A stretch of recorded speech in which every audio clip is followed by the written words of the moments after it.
Wright brothers' 1909 Military Flyer. This is the beginning of true air power as we know it today, because it's the Air Force's first airplane. Flying in 1909 was pretty dangerous. Every flight was different. You were always learning something. Someone had to do a landing. You had to learn how to land. You had to learn how to take off. You had to learn how to turn. Always a new experience. But then you also had to learn what happens if a bug hits you in the eye. They have to learn the hard way. You better wear goggles when you're flying.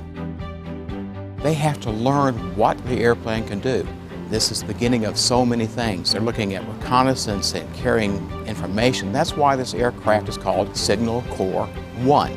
The Signal Corps, the U.S. Army, which eventually becomes the U.S. Air Force, needed this aircraft to carry messages, to do reconnaissance, to look for enemy troops.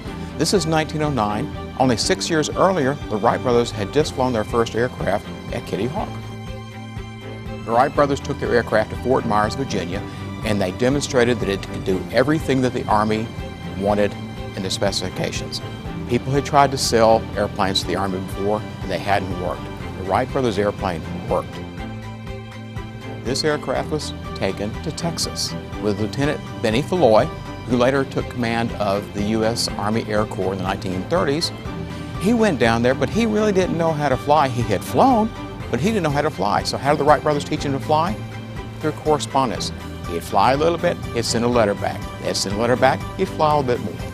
And so the fledgling American aviators that become the U.S. Air Force are learning the hard lessons of flight and of air power. The Wright brothers and Benny Floy were a product of America from the late 19th century. These were men who were always looking for adventure, looking for the future. They had been brought up and steeped in the idea that America's the future and the sky is the limit. And with this airplane, literally, the sky became the limit.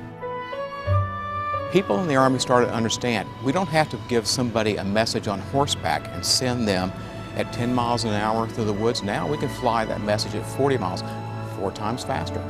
You can also fly over, and when you look down, oh, I can see troops moving around. I can go across boundaries, I can go across water, I can go over the hill and see what's on the other side of the hill. And very quickly after that, somebody started thinking, well, if I carry a machine gun, I can do some damage. Then somebody starts thinking, if I can carry a bomb, I can really do some damage to the enemy. And this is the beginning of what air power is. It's reconnaissance, it's transportation, it's providing weaponry on targets, and within just a few years after this, the First World War demonstrates the importance of having air superiority. A pilot today flying, I'll say for an example, the F-35. It doesn't look a whole lot like this airplane in some respects, but the same principles apply for the F-35 as apply to the 1909 Military Flyer. They both use lift, they both use thrust, they both have to have some type of control system. Now they don't have wheels on it, but they have a landing system. Wheels are added later. That's not a problem. That's growth in aviation. So this airplane, this replica of the 1909 Military Flyer, it represents over a century of air power domination by the United States Air Force. It's the beginning. It's a small beginning, but very important.